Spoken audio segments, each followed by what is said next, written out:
अभी कल तक ये बातें चल रही थी कि बाबर मोहम्मद रिजवान इन दोनों को फारिग कर दिया गया टीम से और ऑलमोस्ट 6 महीने ये दोनों तो नज़र ही नहीं आएंगे, क्योंकि ऑब्वियसली हमारा टेस्ट मैचेस और जो वनडे मैचेस हैं वो अब काफ़ी दूर ही पड़े हुए हैं, और जो हमारे वनडे मैचेस थे भी उनको भी हम खत्म करके T20 मैचेस में कन्वर्ट कर रहे हैं। तो ऑलमोस्ट 5-6 महीने के लिए तो ये दोनों बंदे नज़र नहीं आने वाले थे। कल तक ये बातें चल रही थी, और साथ ही बाबर आजम और मोहम्मद रिजवान को NOC भी दे दी गई थी कि भाई अब जाओ, हमने आपको नहीं खिलाना, जो जो आपको खिलाता जाओ जाके खेलो, जो लीग्स खिलाती हैं आपको जहाँ जाना है जाओ। अभी फ़िलहाल हमने अपने यंगस्टर्स पे ही रिलाय करना है।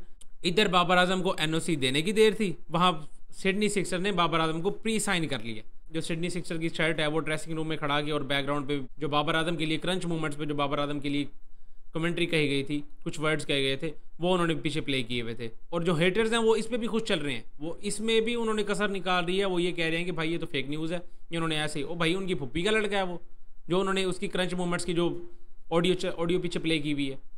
आखिर कुछ ना कुछ है। अब सिडनी सिक्सर का बाबर आजम के साथ क्या ताल्लुक मुझे बताओ, ये देख लेना, ये 1-2 दिन का ही है, 1-2 दिन में ऑफिशियल आ जाना। हेटर्स अभी तक जल रहे हैं, वो मजीद और जलेंगे। इवन कि मैं खुद बड़ा ये चीज़ सोच रहा था कि भाई 5-6 महीने बाबर आजम की ड्राइव, बाबर आजम की बैटिंग को मिस करेंगे। ये चीज़ तो यार हेटर्स भी मानेंगे, हेटर्स भी ये चीज़ मानेंगे यार, बंदा वो मैच जितवाए हरवाए वो सारी बात की बातें, उस पर एक अलग डिबेट बनती है, लेकिन उसकी बैटिंग देखने का मज़ा आता है, उसकी कवर ड्राइव, वो ऑन ड्राइव, वो पुल शॉट्स, ये सारी चीज़ें देखने का मज़ा आता है। ये चीज़ तो आप हेटर से भी पूछ लें, वो भी कहेंगे यार बैटिंग तो बहुत अच्छी करता है, उसकी बैटिंग देखने में नशा तो है। ये चीज़ तो हेटर्स भी मानेंगे। तो भाई ये चीज़ मैं भी मिस कर रहा था यार, 5-6 महीने आगे क्रिकेट कोई नहीं है, जाहिर सी बात है PSL अब ख़त्म हुआ है, और पाकिस्तान की T20 साइड में अभी उसको जगह नहीं दे रहे, क्योंकि हम यंग टीम बनाने की कोशिश कर रहे हैं कि भाई शायद कोई और बाबर आजम निकल। आखिर तो बाबर रिजवान ने बस करनी है ना, आखिर तो हमने किसी यंग टीम के साथ ही जाना है, यंग प्लेयर्स के साथ ही जाना है, तो शायद हमें कोई और बाबर रिजवान मिल जाए।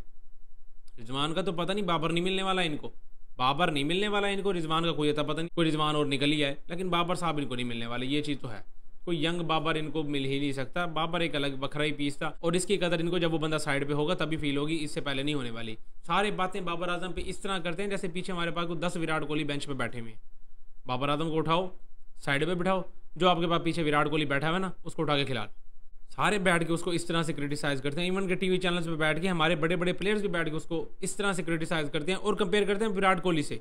भाई विराट कोहली मैच जितवा के जा रहा है, विराट कोहली ने ये कर दिया वो कर दिया। अबे भाई कुछ हद तक चीज़ें तो ये भी कर रहा है ना, पहले आप ही खुश होते थे जब ये बंदा रिकॉर्ड तोड़ता था, जब ये बंदा नंबर 1 पे आता था, सारे चोड़ों की बातें करते थे, भाई बाबर आजम ने विराट कोहली के रिकॉर्ड तोड़ दिए, बाबर आजम नंबर 1 पे आ गया, विराट कोहली को हटा के नंबर 1 पे आया।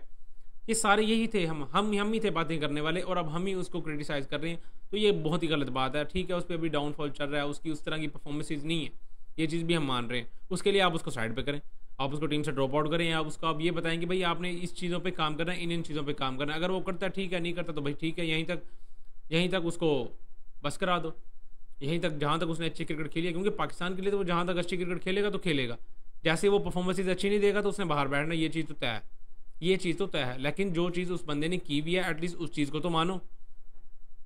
अब तो उस चीज़ पे भी क्रिटिसाइज़ हो रहा है कि भाई वो नंबर 1 आता था, हाँ तो क्या कर लें, घंटे का गेम, पता नहीं किस तरह की बातें करते हैं, ऐसे कहते हैं जैसे हमारे पास पीछे 10 विराट कोहली बैठे हुए हैं। तो ये बेबुनियाद क्रिटिसाइज उस बंदे पे किया जा रहा है। वो भी बंदा जाहिर सी बात है मेंटली भी, आखिर वो भी सोशल मीडिया यूज़ करते हैं, वो भी इंसान ही है, जाहिर सी बात है उन्होंने भी अपने सर पर चीज़ें सवार कर ही लेनी होती हैं। आप इंडियंस को देख लेना, इंडियंस कमेंटेटर्स को देख लें, इंडियंस फैंस भी देख लेना, वो अपने प्लेयर्स को इतना पैक करते हैं कि वो पागल हो जाते हैं इस चीज़ में।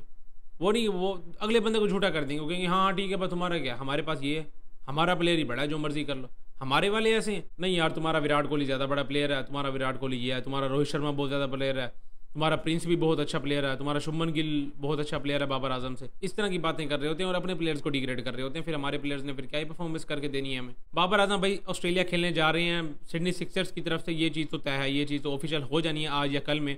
और जिन को अभी तक ये चीज़ लग रही है कि भाई ये फेक न्यूज़ है, उनको भी पता चल जाना कि भाई ये रियल ही न्यूज़ है, और ये उनको भी समझ आ जानी। काफ़ी सोशल मीडिया इन्फ्लुएंसर्स भी बैठ के इस तरह से बातें करते हैं और बाबर आजम को क्रिटिसाइज़ करते हैं। बाबर आजम ही नहीं, पूरी हमारी टीम को ही बैठ के क्रिटिसाइज़ कर रहे होते हैं। काफ़ी हमारे प्लेयर्स जिन्होंने पास्ट में बहुत अच्छी परफॉर्मेंसेज भी दी हैं, और अब अगर उनसे परफॉर्मेंसेज उस हिसाब से नहीं भी हो रही, वो भी अगर देखा जाए तो काफ़ी हद तक हमारे क्रिकेट बोर्ड के मसले मसाइल की वजह से होती है। हमारा क्रिकेट बोर्ड तो ये है जो कि आए दिन कोई नया हेड कोच हमारे सरों में फेंक देता है।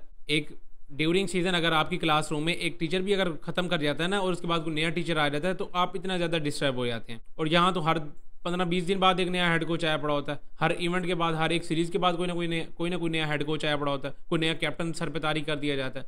तो उसके बाद टीम क्या परफॉर्मेंसेज देगी, प्लेयर्स क्या परफॉर्मेंसेज देंगे, कोई नया हेड कोच मतलब कोई नई सोच आ गई है, उसने अपने हिसाब से आगे प्लेयर्स को गाइड करना है, वो अभी उसकी सोच के ऊपर काम कर ही रहे होते हैं। इधर से दूसरा हेड कोच डाल देता है हमारा पीसीबी, चल बेटा जा आप जरा इनको जाके मजीद ख़राब कर।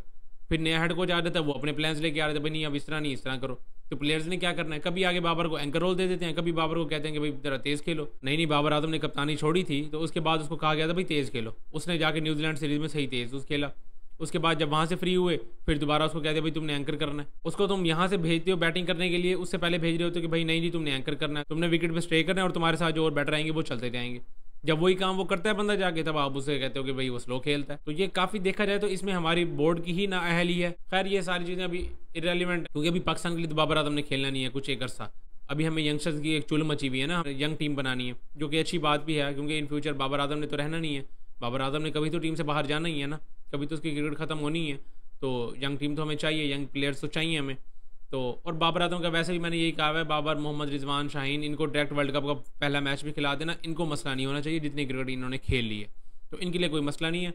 अभी यंग प्लेयर्स को आप ट्राई आउट करें, ठीक है, हमें अच्छी टीम मिल जाए, हमें अच्छे प्लेयर्स मिल जाए, जो कि हमारे लिए अच्छी बात है, हमारी बेंच ही स्ट्रॉन्ग होगी ना।